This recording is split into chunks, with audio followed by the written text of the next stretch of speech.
In my math class, what I really liked about the IB program was when the students had a math test, the teacher explained how they would be marking the test, and that basically the first 2 pages of the test were, pretty easy. The second or the third and fourth, or if there was a 5th page, would be the hardest.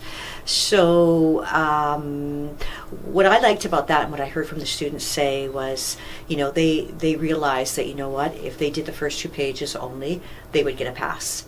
And a lot of kids were really comfortable with that. But it also, what I saw, what I heard from a lot of the kids' conversations or their conversations with me is they felt more confident going into that test, that knowing that the first 2 pages they knew that they could, that they would pass.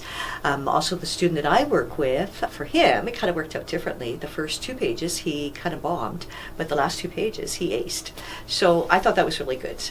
And not having those percentages versus the numbers, you're being, tested on the from 1 to 8, I think it was, or whatever. And having that, I think, it was a lot, made just kids more feel comfortable.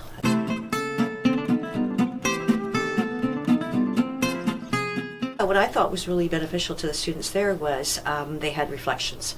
They had to reflect on usually written work, which would either be a paragraph, a couple of paragraphs, or an essay. And so every time they got their paper back that was marked from their teacher, they would reflect on, oh, okay, well, I didn't do this, I didn't do that. And as they started that from the beginning of the class, or beginning of the course, and as it kind of went down through the months, they could see their progress. And there was a lot of comments was, oh, look at how much better I did from, 3 weeks ago or a month ago.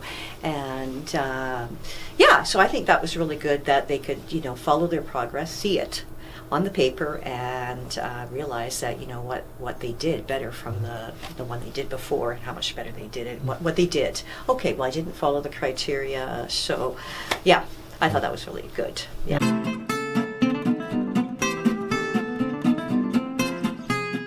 So my student who is on the spectrum, and basically his writing skills are, he just writes the basic, and he feels that what he writes is following the criteria, even though there is a criteria list, right? So, we worked on that a lot, but what I liked for him, he could see on the paper what, his mark was previous to what he had, so his mark has actually gotten higher as he was writing, and that was because he actually followed criteria.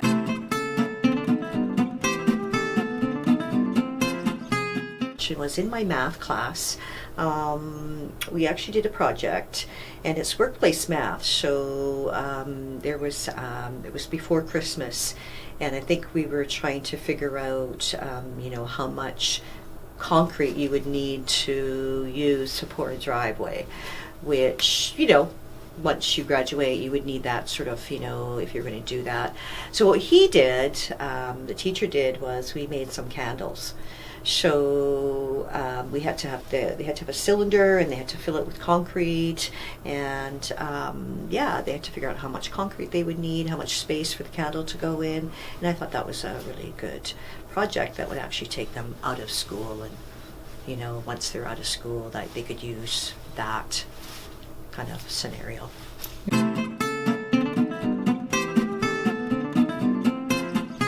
I just find the kids are happier when they see their marks, knowing ahead of time when they write their tests or their quizzes that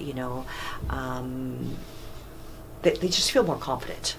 I think when they're having to do big projects and tests, that everybody learns a different way, different speed, and this way it helps people, sure, you might want to try. I can get those first 2 pages, I think I'm going to try this 3rd and 4th page, and see how far I can go with that. And I really like to see students be able to do that.